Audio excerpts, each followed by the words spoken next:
What's up, everyone? Welcome back to another episode of Bolero. Sam here with the Sultan of Sando, Mr. Kablim, and Maui Up. And siguro nagugulat kayo bakit tayo may episode ngayon, pero nakita nyo naman siguro sa title kung ano pag-uusapan natin. Gilas Pilipinas, guys! Gilas Pilipinas winning over the New Zealand team for the first time. Sabi nila, diba? For first the first time ever. So, bayang magiliw. Baka ma-flag tayo ka ba? Wala tayong rights sa lupang hilirang. Joke lang. But gotta say, so proud to be a Filipino. Ang saya. Kayong dalawa nanood, no? So, shout out sa inyong dalawa for watching. And dun sa mga listeners, kung sino man nanood, please let us know. How was it like? Kamusta naman yung experience yesterday? Siyempre masaya dahil nanalo, but overall, how was it like? What are your thoughts from the game? Let's start with you, Maui. Yeah.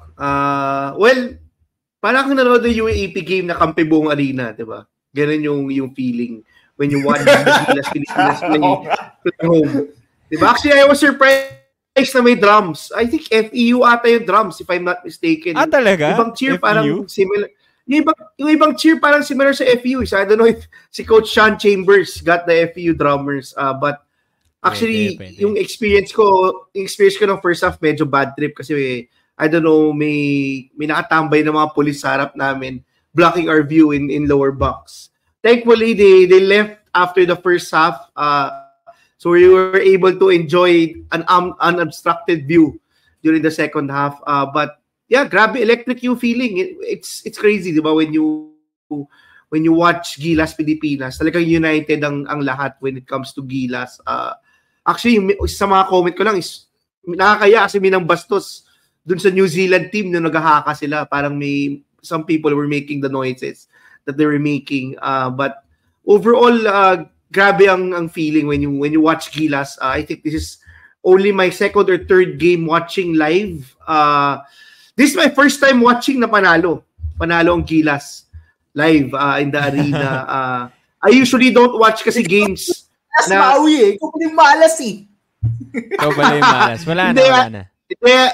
I don't usually watch games kasi na heavily favored ang Gilas, diba? In this game, I think if you ask people, the odd makers, favored ang Gilas. Surprisingly, with this game, I don't know if it's because of the Olympic qualifiers that they performed pretty well.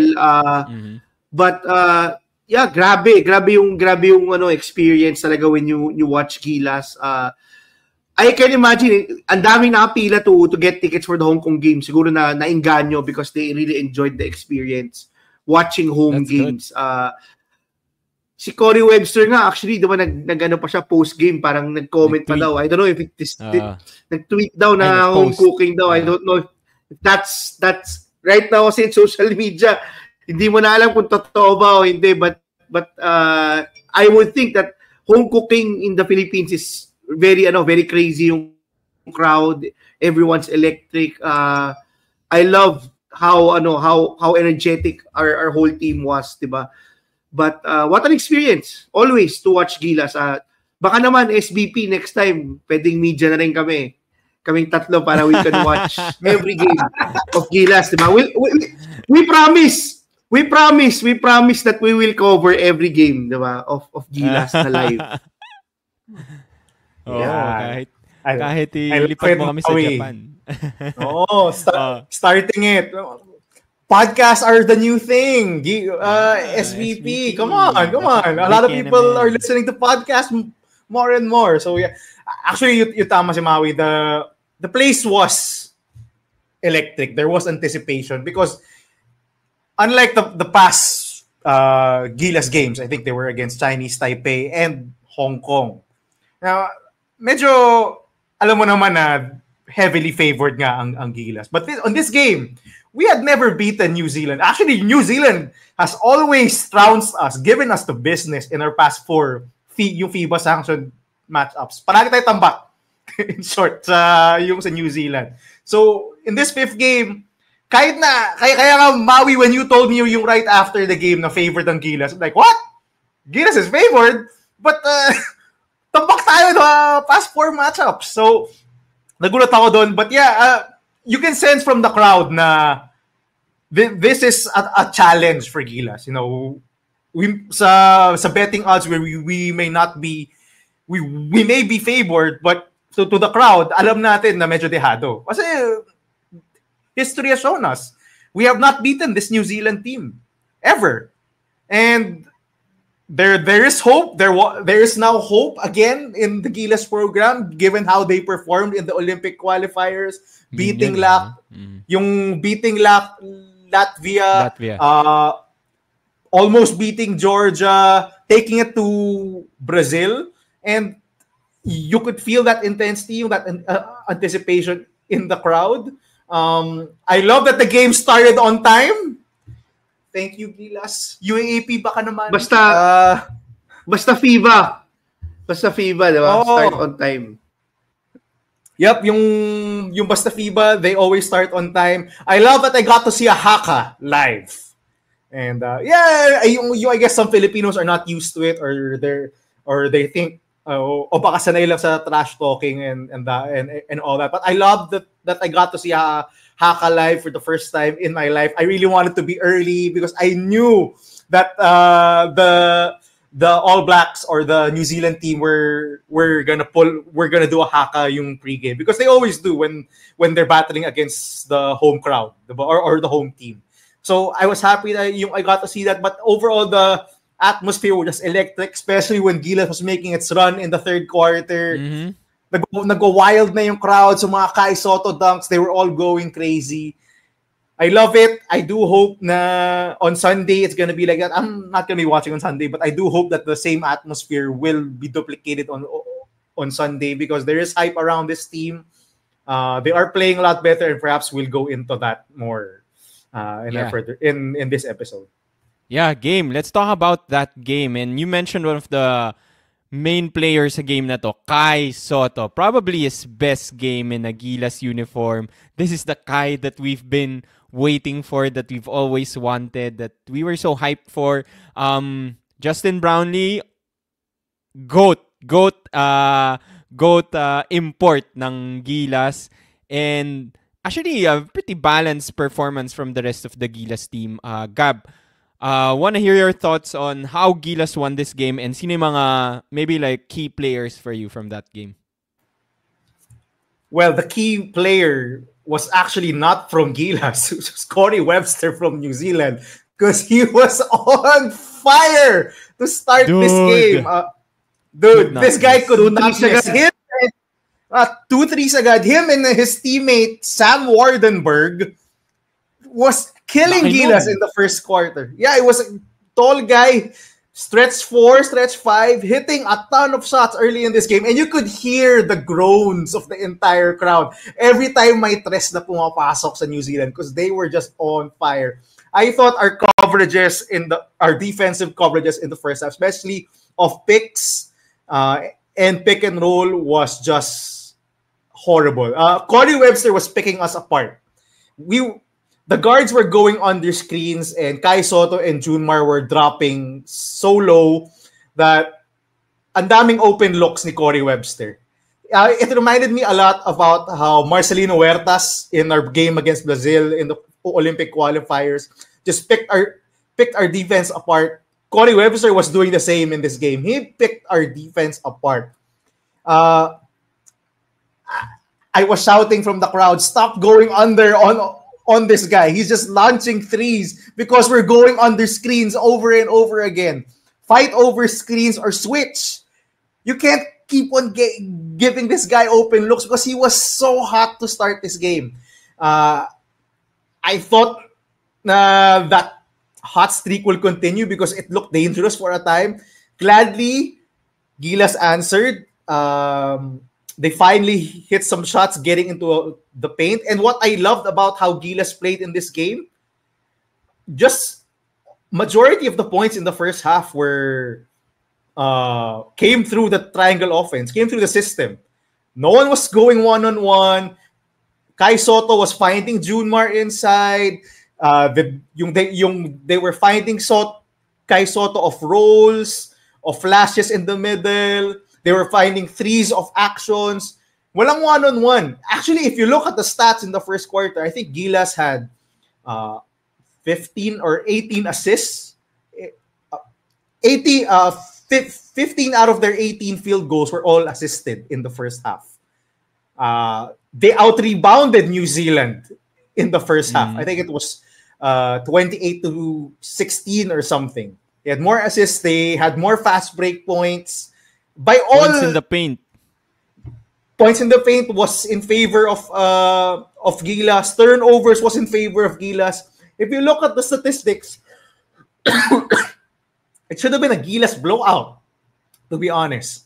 Because they were just running the offense so smoothly. The problem was we were not covering shooters at the other end. And New Zealand was so hot from downtown. They were 50% from downtown. 10 out of 20 in the first half. That's how they were able to keep this game a tie game. Diba? Just si Wardenberg and si Cody Webster. And eventually yung off the bench, si Thomas Vodanovic just kept launching threes, and they were hitting. You mentioned Kai Soto, Sam, and in the third quarter, I think that was Kai Soto's quarter. Because actually, since the start of the game, this was Kai Soto's game. Because I think the triangle offense is a perfect system for Kai Soto. Because it relies a lot on a guy on the post.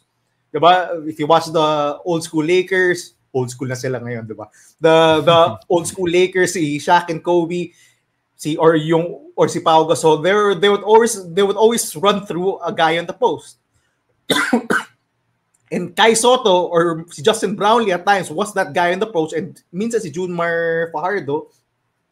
And they were running the offense through him, and he was delivering. Just finding Junmar inside, finding Justin Brownlee, a lot of off-ball action, reading the defense, dominating inside, laughing at Harris. I think is Harris his teammate or something, because he was definitely most trolling probably the guy. Parang after the half, nag-usap na sila eh. Diba? I think he's friends with him or something, or they've matched up before, because he was really trolling Harris all the time. He got a dunk, he got a post up, he got a hook shot. He was just trolling Harris. He was trying to put the ball behind his head because he was much shorter. And Gilas started hitting threes. I think we only hit 5 threes in the first half. Kudos to guys like CJ Perez, who hit a 3 off the bench. Dwight Ramos, I think, played a pretty good game. And Scotty Thompson, in the second half, did as good a job as he can on Cody Webster as being that stabilizer, breaking the press, not turning the ball over most of the time, and hitting shots, hitting threes. The hustle of Scotty, this is Scotty's strength, diba? He's not what I call, he's not an excellent shooter, he's not a flashy scorer, he's not a big time scorer, but he's a out of position rebounder. He hustles for points, he hustles for those loose balls, and a lot of those points in that 16-0 run were off Scotty hustle plays. And that's how you love, and that's how you want them to, and that's how you want Scotty to play. Justin Brownlee in the fourth quarter eventually did his thing, but I love it. It didn't just default to a Justin Brownlee isolation for majority of the fourth. It was a lot of just running through the offense, finding open shooters, finding open cutters, and this is a good sign for Gilas because obviously the time together of this group is showing. Yung chemistry halatang-halata na eh. Alam mo yun? Parang alam na nila yung spots kung saan hahanapin si Chris Newsome, kung saan hahanapin si Kai Soto, saan hahanapin si Dwight Ramos sa corner or si Dwight Ramos sa wing. They know their spots. It's clear that they've been playing together now for an extended period, and that's what we've always wanted. Hindi lang itong okay, let's make up a team in 2 weeks before the tournament, tas bahala na. It's now guys who, it's a training camp for a few weeks, but these are the same guys who played together in the Olympic qualifiers, who played together in previous tournaments. So the chemistry is definitely something I was pretty happy to see in Gilas. They committed 8 turnovers in the game, for a system that relies a lot on cutting and passing, a lot of dribble handoffs, a lot of movement on the offensive end, for them to commit only 8 turnovers in this game, I think is a win. It's a huge win for Coach Tim Cone and his coaching staff. Despite the crowd saying no fourth quarter na uwian na, kami ng dad ko were shouting, di pa, may 1 minute pa, mahabol pa to. Si Bogdanovic. And lo and behold, New Zealand continued the hit threes. They were 51% from 3 for this entire game. 18 out of 35 from 3. That is crazy ass shooting. Yeah. Grabe yung shooting nila. I do want to give a shout out to their other guards, si Taylor Britt. I thought was amazing setting up his teammates and the New Zealand shooters. Just breaking down the defense in that second half when Corey Webster kind of ran out of gas. Although si Corey pa rin still contributed. But the shooting of New Zealand just kept them in this game. By all margins, by all statistics, it should have been a Gilas win. They won the rebounding battle. They had more shots at the rim. They had more blocks and steals. They had more fast break points, paint points, points of turnovers. Everything was in Gilas' favor. It's just the 3-point shooting was just markedly in favor of New Zealand. And it's really showed. If you were at that game, grabe, lahat ng Gilas fans nakatayo. So Ron, bilang makakashoot ng 3 na naman ng New Zealand, upo na naman tayo lahat. Parang, can they ever miss?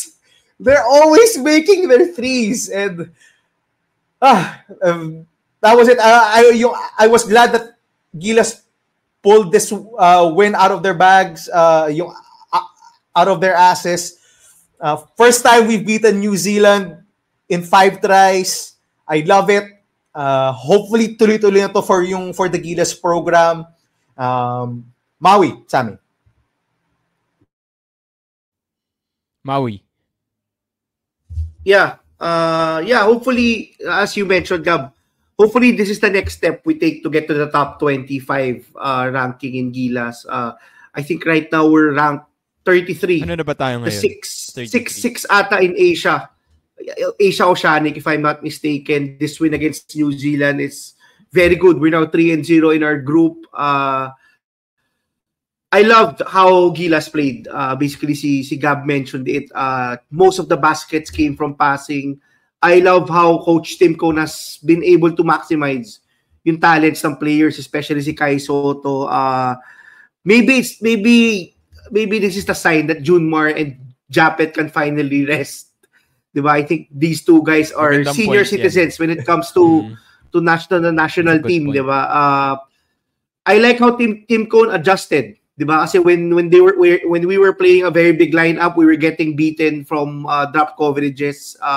Basically, New Zealand picking us apart and finding the open shooters. I loved how Scotty Thompson bounced back. I thought that he played poorly nung first quarter, but he played magnificently, especially nung nag-run nung third quarter. Believe it or not, he's probably the heart and soul of the team, diba? Kasi the crowd really eats up yung energy that he brings to the table, diba? Mm-hmm. Iba when Scotty gets the rebound, when Scotty gets the ball off a loose ball, iba yung reaction ng crowd and it gets them fired up. I'm hoping that after this window that maybe we can explore to increase the pool, diba? Kasi we need to, this is the right time to do it, in my opinion, because finally we have a team that's gelling, diba? We can still retain the score, but we can also have the cadets, the younger players, so that we can slowly integrate them, diba? Sa bagay, si Kevin Kiambao naman and Amos are also in the pool, who are both in the UAAP right now. But yeah, si Kai Soto was unstoppable yesterday, I would say. There was a brief moment lang ng third quarter that he was throwing very bad passes, but yeah, overall man, grabe pinakita ni Kai Soto yesterday. It just shows that he has the potential. He has the potential to dominate Asia probably within the next decade, diba? If all holds well, diba? If his health is pretty well, he's 22 years old and he's probably our most important and best player. which should have been the case, diba, for the past few years. I just can't believe, diba, totoo nga siguro nung FIBA World Cup when they were saying that Kai Sotto was probably banged up. I think yung back niya was one of the main concerns. During yesterday, grabe, he was very mobile. I like that he was able to create his own shot. Diba? Hindi lang yung playmaking, hindi lang yung off passes. Kasi in previous windows, most of his points, especially when he was playing under Coach Shots, he was mostly only a lob threat, diba, before. But right now, he creates on the high post. He confidently shoots yung three-pointer, confidently shoots yung mid-range jumper of the elbow. And most importantly, even FIBA highlighted yung passing game niya, diba, yesterday. I think that's one part of his game that's very underrated, diba? That's something that we can work on, especially if we have an offense like the triangle offense. But New Zealand was also fantastic, diba? This is when they say the power of the three, diba? The three-pointer. I think this is how the Golden State Warriors revolutionized yung basketball, diba? Despite losing on all metrics, this was still a game, diba? Until the end of the game, just because they hit plus 10 three-pointers to us. I love how Gilas did not panic, diba? Despite starting 0-8 nung start ng game. I really think that we have a group that could really go the distance. Maybe we could. I'm hoping that this is the next step, diba? To make it nga to top 20, diba? I want to see us against teams like Japan. I want to see us against the other, maybe Australia and the top teams. I mean, we're excited again, finally, diba, about Gilas. Before kasi, diba, it came to a point that everyone was starting to become toxic, diba? The fan base, the coaching staff, everyone. This is the fresh start that we needed. And I'm actually happy kasi it came faster than I expected. Diba? Parang we expected the program to briefly probably rebuild to a certain degree despite having old players, diba? Kasi there's a new system, a new coach. But I love the camaraderie, diba? Even in the fourth quarter, the coach who drew up the final play, diba, for Chris Newsome was actually Josh Reyes, diba? That was highlighted. Reyes, yeah. Mm-hmm. Despite all the hate and everything, Coach Tim entrusted Coach Josh to draw up that final offensive play, diba? Despite all the hate that he's gotten from the Gilas youth program. This is what we need. Diba? We need unity. We need everyone to work together. I also read that si Coach Tim mentioned sa press conference that the players pocketed a small amount only. I don't know if that's true. Hopefully that's true na it's not all about money anymore for Gilas. I think kasi it came to a point before that it was getting too expensive also. Yeah. But the game is, di ba, naging issue yun, even with Kai Sotto before. But yeah, I love how we were able to manhandle. Diba? See, before we used to get bullied by Australia and New Zealand, diba? That's why the brawl happened, diba? Physical game against Australia. But during this game, we looked like the more physical team, diba? We were able to hang with them. Kai Sotto was banging in the post. Junmar Fajardo was banging in the post. Si Justin Brownlee was, as usual, diba, his dominant self, impacting the game on all aspects, diba? Rebounding, playmaking, even defending. But this is what we wanted, hope, diba? And it's starting to look like a very good program. I hope this is the step that we need, diba? That's why I'm hoping that they open up the pool. Kasi diba, we have to a certain degree, medyo matanda na yung players natin right now. So I'm hoping that we can continue to harness players for this program. Anong medyo? Grandfather time na players like Aguilar, players like Junmar, diba? But sayang, I think the only thing that I was not happy about is si AJ Edu was not able to play again because of injury. Diba? Yeah, I think everyone has been excited to see him suit up, especially under the new management, especially under the new coaching staff. But I think we haven't seen him since the FIBA World Cup, if I'm not mistaken. Yeah. I think yung to Maui's point, we saw kind of the passing of the torch from Junmar Fajardo to Kai Sotto in this game. Because I think it was supposed to happen in the Olympic qualifiers. Cut short because Kai got injured eventually when Goga Petadze landed on him. But they were still running a lot of the triangle offense through Junmar in the Olympic qualifiers. But now you see a lot of the triangle offense, a lot of the post actions run through Kai. They really look for Kai. They really intentionally go to the side of Kai and run the offense through Kai Sotto.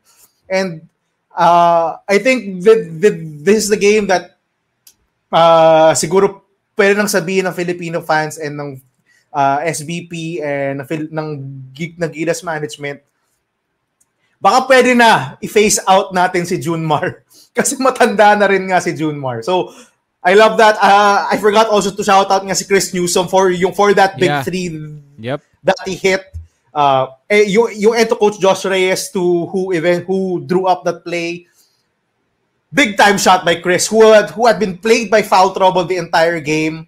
He had 4 fouls nung grabe rin impact niya. Yeah. I forgot to shout him out. Grabe rin impact ni Chris Newsom sa game yesterday on both ends.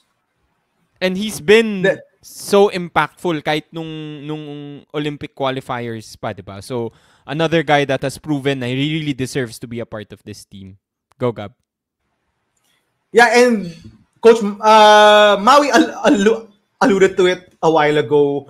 Coach Tim Cone did make a big adjustment in the second half.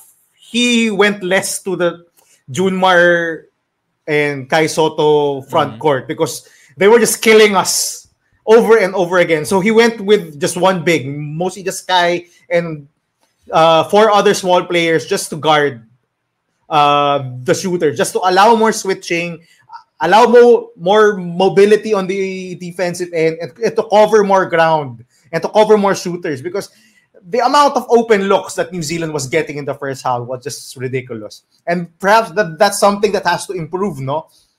We have to cover shooters more because in the international game, shooting is king. But we've watched a ton of Olympic basketball, World Cup basketball. Shooting is king. Teams will shoot. The number 1 team in Asia, Japan, relies on 3-point shooting just to beat teams. Diba? You know, they're very small. They just have a ton of shooters there and they shoot a ton of threes. So I think that's something that we have to get better at. But I love the adjustment of Coach Tim. Just playing a lot more switchable guys in the second half, and just allowing Kai to cook and to take advantage of his size. It's not every day nga na ang Pilipinas ang may size advantage over a team like New Zealand, diba? That's very rare. Sammy. Yeah, na-mention yun na lahat actually. I really wanted to shout out si Chris Newsom. He was really great. Siguro if we were happy tayong lahat, diba? But if we were to nitpick or talk about the negatives, you guys mentioned some of the negatives. I think number 1 would be health. Sayang talaga. Wala si AJ Edu, wala din si Jamie Malonzo. So, despite maliit na nga yung pool natin, lalo pang lumiit because there were injuries, diba? Probably why Japet Aguilar got to play in this game kasi wala din si AJ Edu. Would love to see Edu be part of this team. Yung nag-retire na ako a few months ago, tinatawag pa rin nila ako eh. Oo nga. Diba? Sabi niya last na yun, diba? Quote, no? Saludo kay Japet for always answering the call. Saludo kay Japet. Galing pa yan sa finals, diba? Sina mga Hinebra guys. Din sa finals. Huwag naman sana umabot hanggang Asitaw Lava levels. Parang 44, 45 na naglalaro pa sa national team. Pwede naman lang, parang coach lang, ganun, diba? So shout out kay Japet Aguilar. Yun yung isa siguro, health is a problem. And maganda yung sinabi mo, Mau. Maybe it's time to expand it. Keep the core, but expand it just so that we can address yung health issues na yon. Other things in the game, tama ka, Gab, sinabi mo na excited na yung mga tao, uwian na, but then New Zealand kept it close, and then si Justin Brownlee, you would be confident. JB taking the free throws. Missed 2! And kitang-kita mo dun sa first one, short eh. And I really think it's fatigue, diba? Yun din yung isang problem because we really rely heavily on Justin Brownlee and a lot of these games. Not just in terms of scoring, diba? But like the playmaking aspect of the triangle offense then. And Justin Brownlee, talk about someone who's old. He's not young, diba? He's 36. So, yeah, he's 36. Retirement age na yan. 37. Oo. Yeah. So something to watch out for then. He's probably the GOAT, one of the GOATs na imports ng PBA and ng Gilas, but siguro long term, if we wanna plan something out, we need to find a replacement eventually for JB. So something that we should be thinking about then. Other things na siguro like something to nitpick or something to work on. Gab, you talked about the perimeter defense. Well, we do have to shore up our bench. We do play a pretty short rotation. I think CJ Perez only gets a few runs. Calvin Oftana. Carl Tamayo was the main backup to Justin Brownlee, and he had a tough day yesterday. Yeah. I thought he had 4 fouls, and each of his 4 fouls, he got an earful from Coach Tim Cone because each of those 4 fouls were missed defensive coverages or defensive assignments. And natawa because every time he was called for the foul, makikita mo si Tim Cone from the bench. You could see it in his you could kind of make out the words from what he was saying. What are you doing? Or go vertical, stay vertical. Stay vertical. Something like that. So he was having a rough day at the office. He did get a basket of Dwight Ramos pass underneath. So perhaps that's a consolation prize, but it was not a pretty good game for Carl Tamayo. So I'm with Maui. We have to develop the next generation. Yeah. KQ and Mason were not able to play in this game. Hopefully on Sunday they do. I mean, I expect it's not going to be as intense or as close as this game. I mean, we did beat Hong Kong by a lot nung last matchup natin, and they're not really known as a powerhouse in Asia. So I do hope that we get more run for KQ and for Mason. I like what Maui said, na we have to expand the pool to include more like cadets or younger players. Because yun nga, we have a pretty old roster. Japeth is not supposed to be there anymore. Diba? I think, that was supposedly AJ Edu's spot. Junmar is nearing retirement. I mean, he should. There's a lot of miles on Junmar's legs already. He can still dominate at times, but you saw it in the World Cup when he's playing for 35 plus minutes, ubos na siya. Hindi na niya kaya. He's up there in age already. It's time to get more players into the pool. It's time. Diba, ito pa lang, Asia Cup qualifiers pa lang, mag-start na mag-integrate ng more people, get that chemistry going everywhere. Because yun talaga isa sa mga love na love ko from the game kahapon, because sobrang kita mo yung chemistry among the guys just because they've played together already for a prolonged period of time. And I hope we get that from the next generation of Gilas guys that will get called up. Na ang crisp pa rin ng passing, ang ganda ng connection ng teammates, ang ganda ng reads nila, especially on the offensive end, and the communication is top-notch. They're all talking there on the court. They all know where they're supposed to be. They all know where the guys are gonna cut. So I hope we get that. QMB was in the news last week or early this week saying that he is Gilas eligible as a local, not as a naturalized player. So as early as now, train already with the top guys. He's already what? He's 24 years old. He's turning 25 next year. He should already be training. Should already be bumping bodies with the likes of a Junmar Fajardo, diba? If we're eventually gonna try to get Mike Phillips some eligibility, we should start Mike Phillips learning the triangle offense, playing with the guys. Who else? If we're gonna look at some guys like JD Kagulangan, maybe si Juan GDL, si SJ, si RJ Abarientos. We have to look to the younger generation now because having Junmar there, Japeth, Justin Brownlee, for the next Olympics in 2028, I don't think that's a reasonable thing to ask of these guys because they're pretty old already. Eventually, age is gonna catch up. Father Time is undefeated. Father Time. Except for LeBron. Except for LeBron James. But Father Time is undefeated. Yeah, speaking of LeBron, Francis Lopez. He's been in the Gilas pool before. Maybe we could get him there again. I mean, there are a lot of prospects in the UAAP and NCAA level who could eventually suit up for this Gilas team. I do hope we expand the pool. I do hope we get more guys. And yun lang. Sammy, Maui. Anything you're looking for? Anything you wanna nitpick pa, Maui? Or kung wala, something you're looking forward to sa Gilas team na to?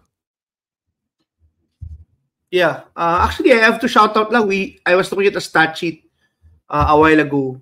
Yung free throw shooting natin, minus those 2 Brownlee misses, diba? We shot 85% yesterday. Good point. Diba? That's I think if you watch Philippine basketball, the free throw percentage here is not so good. But I want them to look to expand their search for a shooter. Diba? Kasi we're talking about analytics, we're talking about the advancement of basketball.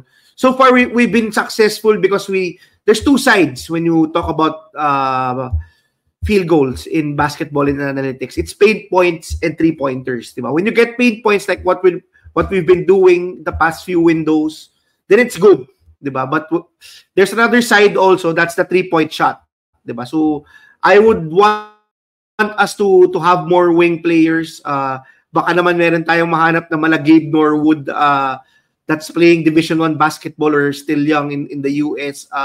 But yeah, I think I have to double down on the comments of Gab regarding expanding the pool. I think that's the most important thing for me right now because I'm thinking about sustainability.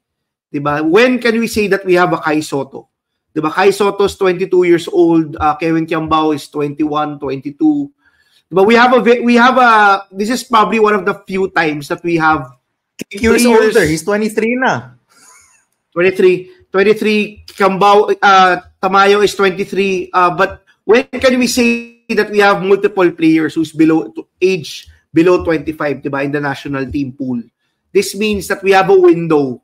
Diba? We have a window of success, potential success within the next decade or so. If one of them, especially Kai Soto, remains healthy. Diba? We also have QNB, who's 24. I'm hoping that si AJ Edu will also get healthy. And we have a lot of guards who are playing international basketball. Diba? Like Terdy Ravena, SJ Belangel, Juan GDL, Migs Oxon. These players are getting exposure. Diba?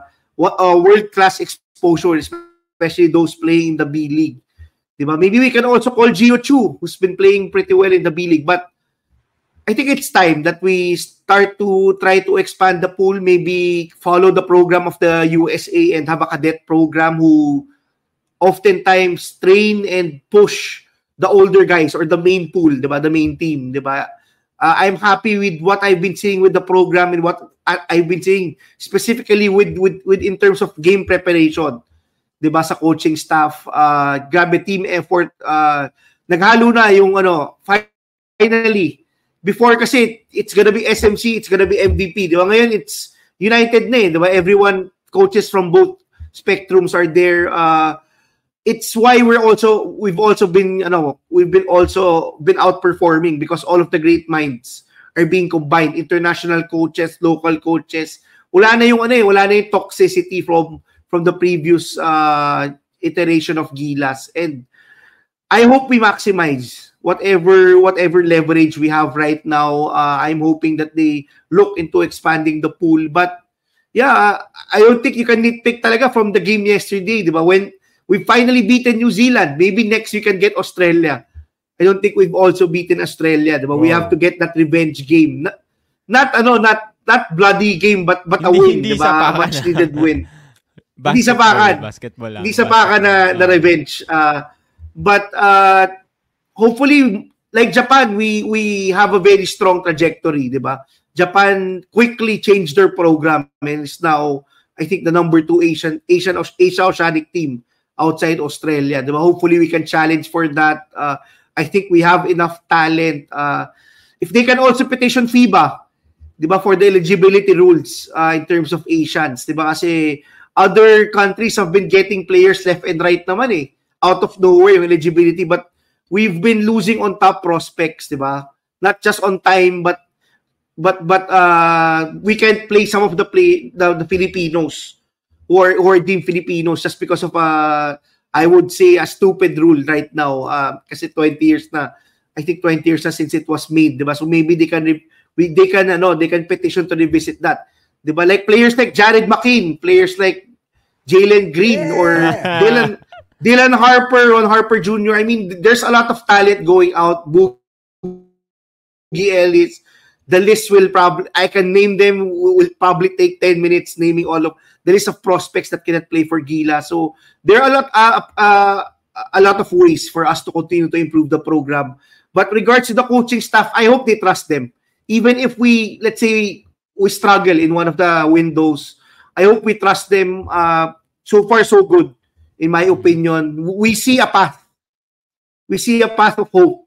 Diba? We see a path of hope for this program.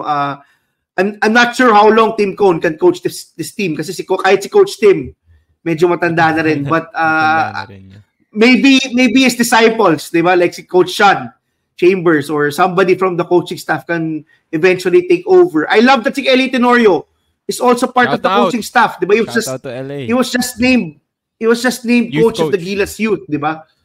So ganda a lot of positives, very few negatives from the game yesterday. I would think most of the Filipinos are happy right now, diba? Hopefully we perform pretty well against Hong Kong, diba? We saw, I think, South Korea almost being beaten by Indonesia. So we don't want any major upsets after this very big high of a win from Gilas. Okay. That's it for today's last words. I do have some production and crowd related comments. Nako. One, some of the cams, you know, they bring out, they put a spotlight on the camera. The groove cam is not a hit. Do away with the groove cam. No one's dancing. They put on the groove cam and people are just waving high. No one's actually dancing. Diba? Yung nagpatugtog na nga ng Pantropiko, shout out to all my blooms. Nagpatugtog na nga ng Pantropiko, hindi pa rin sumayaw yung mga Pilipino. So, I don't think the groove cam was a hit. So, scrap that. Another thing, you mentioned the drums, Maui. I hope that for every home game, there are drums. Sana. Because that's something uniquely Filipino. Yung mga drums and snare, yung bass and snares that play in unison, that is uniquely Filipino. Of course, medyo biased ako. Galing ako sa banda nung high school at college. So, of course, I want them there. But yeah, when we were in high school and college, we were getting comments and from other countries as to why the Philippines is doing this. Why are they playing basses and snares in unison? Why are they tuned differently? Blah blah blah. Because that's something uniquely Filipino. We're I think the only country that does that kind of thing. Just a row of bass drums, a row of snare drums that play in unison. It's not something that's done in other countries. So hopefully we continue that in our future home games. It's something that a lot of Filipinos know. It's something that Filipinos are used to from the UAAP and the NCAA. They're used to having drums that blare and have a ton of cheers. And kudos to the cheering squad.